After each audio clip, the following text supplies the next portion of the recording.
അങ്ങിനെ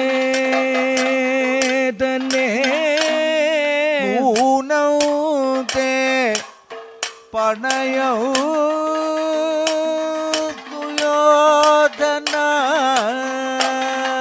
ഊനത്തെ പണയോ സുയോധന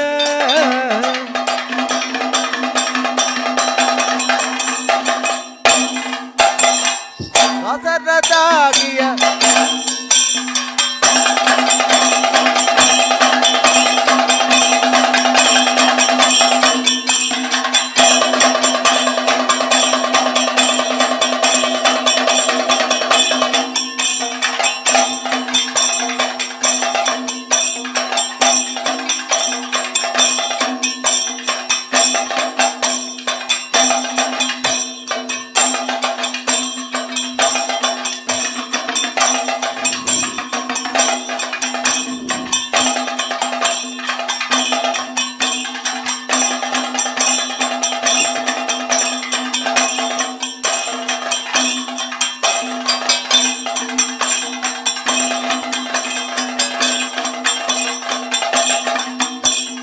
എല്ലാവർക്കും നമസ്കാരം.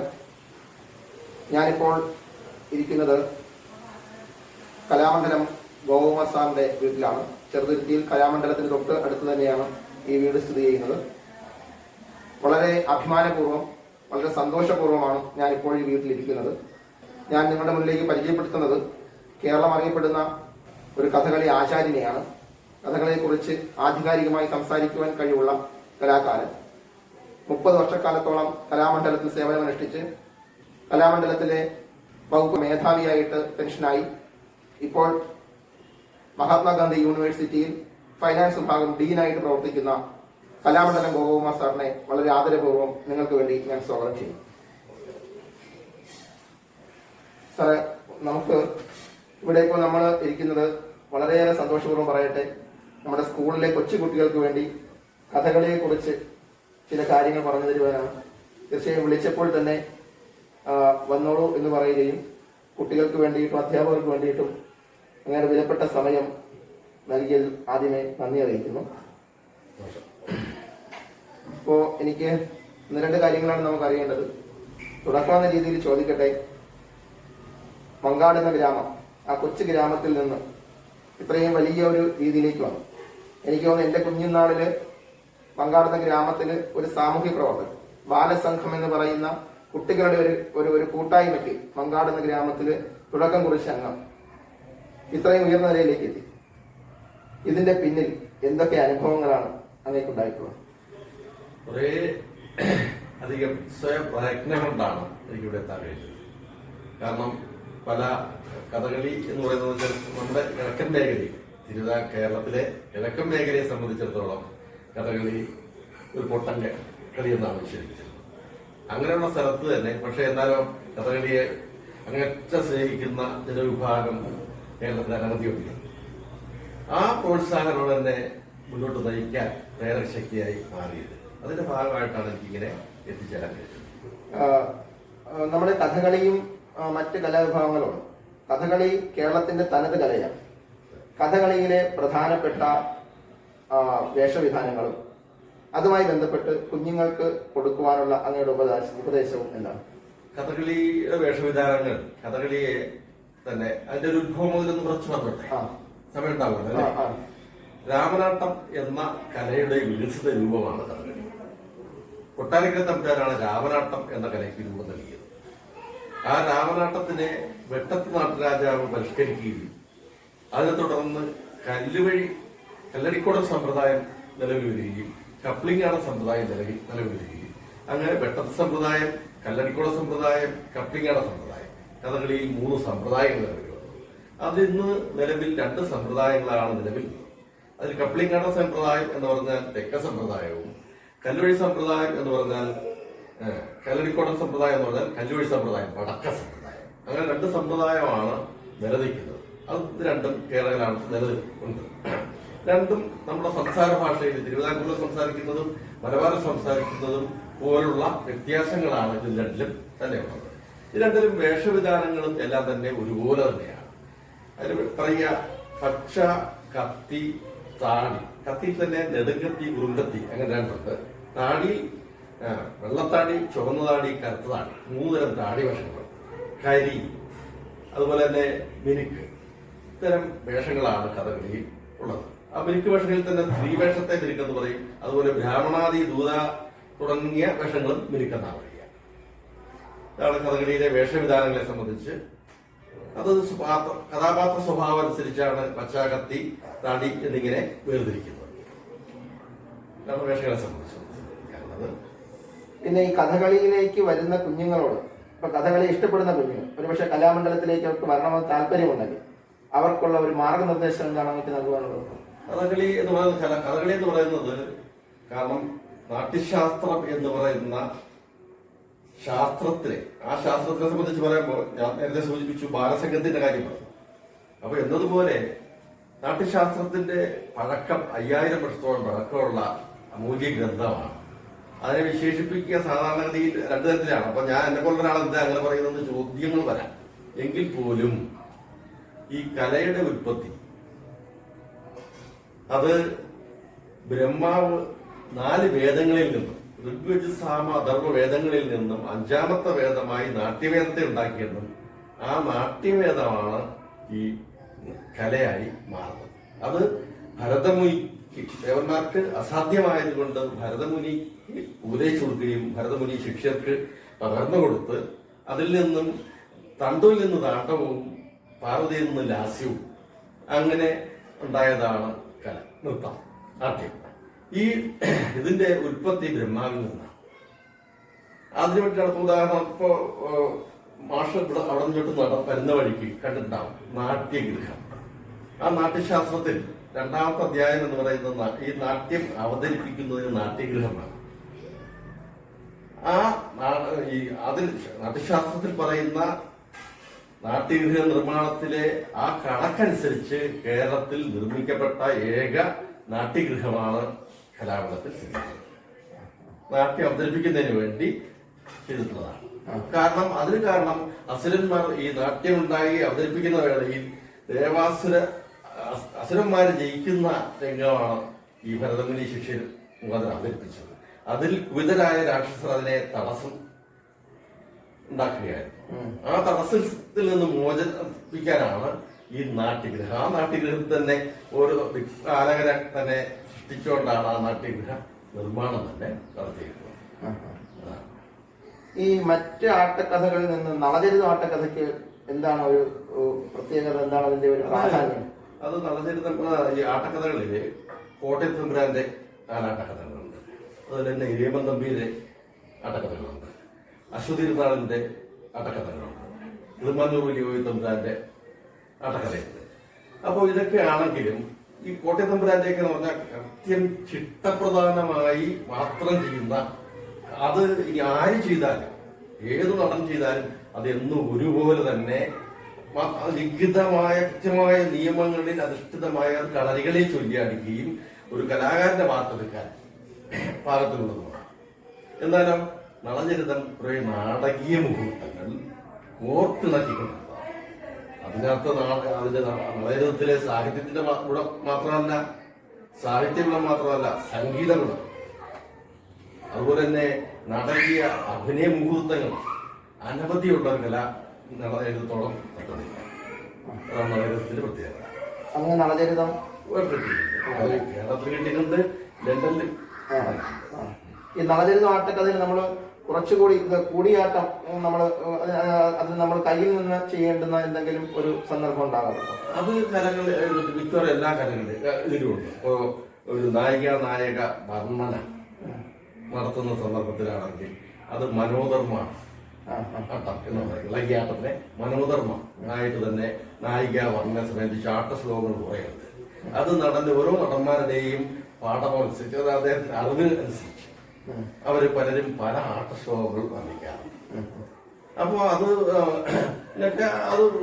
എല്ലാ കഥകളിലും ഉണ്ട്. ഇപ്പൊ ഉണ്ടായവരുടെ മാത്രമല്ല, എല്ലാ കഥകളിലും അത്തരം അവസരങ്ങളുണ്ട്. നടന്റെ കഴിവിനെ പ്രദർശിപ്പിക്കാൻ. അത് തന്നെ പഴയ കാലത്തൊക്കെ ഇന്നിപ്പോ എല്ലാം നമ്മൾ പഴയ കാലത്ത് ആയുർവേദ ചികിത്സ നടത്തി പലർക്കെ അസുഖം മാറ്റിയിരുന്നു. ഇന്നിപ്പോ എന്താ പെട്ടെന്ന് അസുഖം വന്നാൽ ഓടിപ്പോയിട്ട് പെട്ടെന്ന് നമുക്ക് അസുഖം മാറണം, പനി മാറണം. പനി എന്താ വരുന്നത്? മറ്റൊരെണ്ണത്തിന്റെ സൂചനയായിട്ടാണ് ഈ പനി ടെമ്പറേച്ചർ ഉണ്ടാകുന്നത്. പക്ഷെ പനി വന്നു അല്ലെങ്കിൽ വയറിളക്കം വന്നു, പെട്ടെന്ന് നിർത്തലാണ്. പഴയ കാലത്ത് അങ്ങനെയല്ല, അത് പോട്ടെ. പക്ഷെ പെട്ടെന്ന് നിർത്തുന്നത് വഴി അടുത്ത സൈഡ് എഫക്ട് ഉണ്ടായിക്കൊണ്ടിരിക്കുന്നു എന്ന അതുപോലെ തന്നെ ഇന്നത്തെ കാലത്തിൽ ഇന്നത്തെ സമയമില്ലാത്ത സമൂഹം, ആർക്കൊന്നിനും സമയമില്ല. ആ സമയമില്ലാത്ത സമൂഹത്തിൽ ഇത്തരം നേരെ വെളുക്കുന്നത് വരെ ഇരുന്ന് കഥകളി കാണാനുള്ള സമയമാക്കില്ല. അതിൻ്റെതായ ഒരു കുറവുണ്ട്. അതുകൊണ്ട് തന്നെ ഇത്തരം പുരാണ കഥകളെ ആസ്പദപ്പെടുത്തി നടന്റെ മനോധർമ്മം ആസ്വാദകരിലേക്ക് ഉന്നയിപ്പിക്കാൻ ഉള്ള അവസരം ഇല്ലാതെ. ഞാനിപ്പോ തിരുവനന്തപുരം ജില്ലയിലെ വിദ്യാലയത്തിൽ നിന്നാണ് വരുന്നത്. ഞാനിങ്ങോട്ട് വരുന്നു എന്ന് അറിഞ്ഞിട്ട് ഒത്തിരി അധ്യാപകരോട് പറഞ്ഞു, ഇപ്പോൾ സ്കൂൾ കുട്ടികൾ കഥകളെ കുറിച്ച് പഠിക്കുവാണ്. അപ്പോൾ അതുമായി ബന്ധപ്പെട്ട സംശയങ്ങൾ അധ്യാപകർക്ക് ഉണ്ടാകാറുണ്ട്. അപ്പോൾ അവർ അങ്ങയെ ഫോൺ നമ്പറിലൊന്ന് വിളിച്ചു കഴിഞ്ഞാൽ കുട്ടികൾക്ക് ആവശ്യമായ രീതിയിൽ കഥകളിയെക്കുറിച്ചുള്ള വിവരങ്ങൾ അങ്ങ് വാട്സാപ്പിലൂടെ അവർക്ക് ഒന്ന് ഷെയർ ചെയ്യുമെന്ന് ചോദിച്ചു. തീർച്ചയായും ഏത് സമയത്ത് ലഭിക്കാം സംശുദ്ധീകരണം കഴിഞ്ഞാൽ. അപ്പോൾ നേരത്തെ ഞാനൊരു ചോദ്യം ചോദിച്ചിരുന്നു, നമ്മുടെ കഥ പിന്നെ കലാമണ്ഡലത്തിൽ എത്തുവാൻ കുട്ടികൾക്ക് എന്താണ് മാർഗനിർദ്ദേശം നൽകാൻ? ഈ കല ജന്മസിദ്ധമായി കിട്ടുന്ന കഴിവാണ് കലാവാസന. അത് ആ ജന്മസിദ്ധമായ കഴിവുള്ള കുട്ടിയെ സംബന്ധിച്ച് ആ ആളിനെ കാണുമ്പോൾ താളം പിടിച്ചു നോക്കിയാൽ ആളുടെ ശരീരഘടന കണ്ടാൽ അത്തരം പരീക്ഷണങ്ങൾ നടത്തുകയും അങ്ങനെയുള്ള കുട്ടിയെ ഒരു ഇന്റർവ്യൂവിലൂടെ ആണ് പിന്നെ ഈ കലാപഠനത്തെ സംബന്ധിച്ച് പ്രത്യേകതയുണ്ട്. ഏതെങ്കിലും ക്ലാസിക്കൽ കല പഠിച്ച ഒരു കലാകാരൻ ഒരു തീവ്രവാദിയായതായി ആരെങ്കിലും എവിടെയെങ്കിലും എന്തെങ്കിലും കേട്ടു. കാരണം ആദ്യം കഥകളി പോലുള്ള ശാസ്ത്രീയ കലകൾ കുടിയാട്ടമാണെങ്കിലും കൂടിയാട്ടമാണെങ്കിലും ഉടനവരാണ് പഠിക്കാൻ ആദ്യം നിൽക്കുന്നത് താഴ്ന്നു നിൽക്കാനാണ്. താഴ്മയാണ് ആദ്യം പഠിപ്പിക്കുന്നത്, എന്നിട്ടാണ് തുടർന്നത്. അപ്പൊ ആദ്യം പഠിപ്പിക്കുന്നത് താഴ്മയാണ്, പക്ഷെ വിനയമാണ് പ്രധാനം. അതുകൊണ്ടാണ് ഒരു കലാകാരൻ അല്ലെങ്കിൽ പോഷകാരനാവില്ല എന്ന് പറയുന്നത്. അതുകൊണ്ട് അങ്ങനെയുള്ള താല്പര്യമായിട്ടുള്ള ആൾക്കാർ അനവധി ഈ കാലഘട്ടത്തിൽ അത്യാവശ്യം പുറകോട്ട് പിന്നിലേക്കായിരുന്നു നിർമ്മിക്കാനായിട്ട് വരുന്ന മുതിർന്ന കുട്ടികൾ അവരിലേക്ക് എന്നുവെച്ചാൽ ആംഗിക വാചിക ആഹാര സാത്വികാദി അഭിനയക്രമങ്ങൾ അടങ്ങുന്നതാണ് കഥകളി എന്നുള്ളത് കൊണ്ട് തന്നെ ഈ അതിന് രൂപഘടനയൊക്കെ പ്രധാനമാണ്. അത്തരം അതിപരിവഞ്ചായ കലാകാരൻ എടുക്കുക താളം എന്ന് പറയുന്നത് നമ്മുടെ മനസ്സിന്റെ ഇത് തന്നെയാണ്. അതൊന്നും സാറെ സംബന്ധിച്ചൊരു സംഗതിയുണ്ട്. എഴുത്തുകാരനുണ്ട്, ഈ സാഹിത്യകാരന്മാരും ഈ കലയൊക്കെ പരസ്പര പൂരകങ്ങളാണ്. അപ്പൊ അതുകൊണ്ട് തന്നെ ഇത് അത് എഴുത്തുകാർ സാഹിത്യകാർക്ക് അവർക്കും താളം ഉണ്ടെങ്കിലാണ്. അതാണ് ഈ കലയും സാഹിത്യം പരസ്പര പൂരകം എന്ന് പറയുന്നത്. ആ താളത്തിനനുസരിച്ച് എഴുതുന്നതാണ് ഞങ്ങൾ ദൃശ്യവൽക്കരിക്കുന്നത്. അതാണ് ആസ്വാദകന്റെ ഹൃദയത്തിന് ആനന്ദാനുഭൂതിയായി മാറുന്നത്. ഇപ്പോൾ ഒരു കാര്യം കൂടി അങ്ങോട്ട് ചോദിച്ചോളട്ടെ. നവരസങ്ങൾ എന്ന് പറയുന്നത് നമ്മളിങ്ങനെ കേട്ടിട്ടുണ്ട്, വളരെ കുറച്ച് പേരാണ് അത് അടുത്ത് നിന്ന് കണ്ടിട്ടുള്ളത്. അപ്പോൾ തീർച്ചയായിട്ടും ഇപ്പോൾ അങ്ങയുടെ അടുത്ത് നിന്ന് ആ നവരസങ്ങൾ കുട്ടികൾക്ക് വേണ്ടി ഒന്ന് അങ്ങ് കാണിക്കുവാൻ അങ്ങ് കഴിയുമോ? തീർച്ചയായിട്ടും. അപ്പോൾ ആദ്യം ശൃംഗാരം ആണ് കാണിക്കുന്നത്. ശൃംഗാരത്തിന്റെ സ്ഥായിഭാവം എന്ന് പറയുന്നത് രതിഭാവമാണ്. ആദ്യം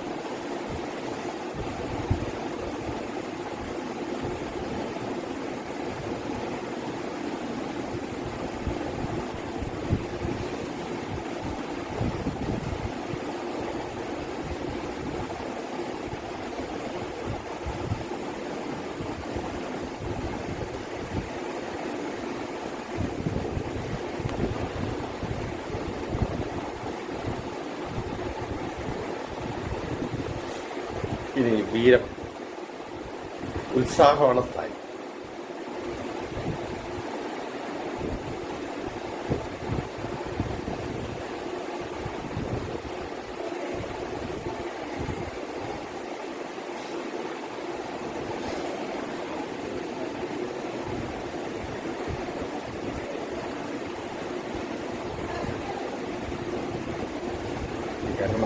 ശോകമാണ് സ്ഥായി.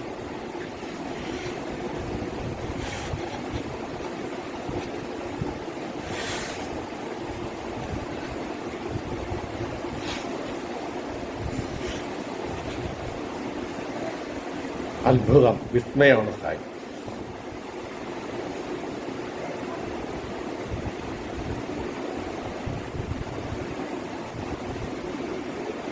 ഹാസ്യം,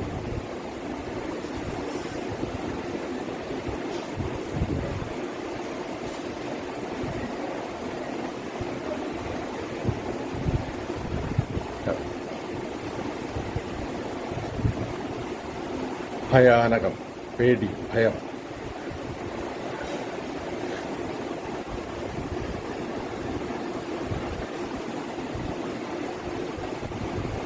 ബീവത്സം, ചുഗുപ്സ,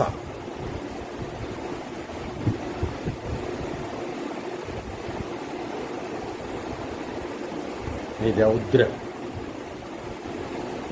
ക്രോധാണ് സ്ഥായി.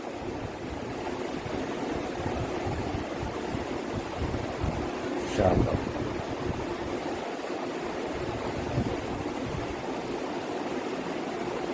ശമാനം, സൈഭാവം. തീർച്ചയായിട്ടും നമുക്ക് കുട്ടികൾക്ക് വേണ്ടിയിട്ട്, അധ്യാപകർക്ക് വേണ്ടിയിട്ട് അങ്ങയുടെ വിലപ്പെട്ട സമയം ഇപ്പോൾ വന്നപ്പോൾ തന്നെ പിന്നെ യൂണിവേഴ്സിറ്റിയായിട്ട് ബന്ധപ്പെട്ട പല കാര്യങ്ങളോട്ട് വ്യാപകമായിട്ട് ഇരിക്കുകയായിരുന്നു സാർ. എന്നെങ്കിലും കുറച്ച് സമയം നമുക്ക് വേണ്ടി വളരെ സന്തോഷപൂർവ്വം ചിലവഴിച്ച അങ്ങേക്ക് ഞങ്ങൾ അധ്യാപകരുടെയും കുഞ്ഞുങ്ങളുടെയും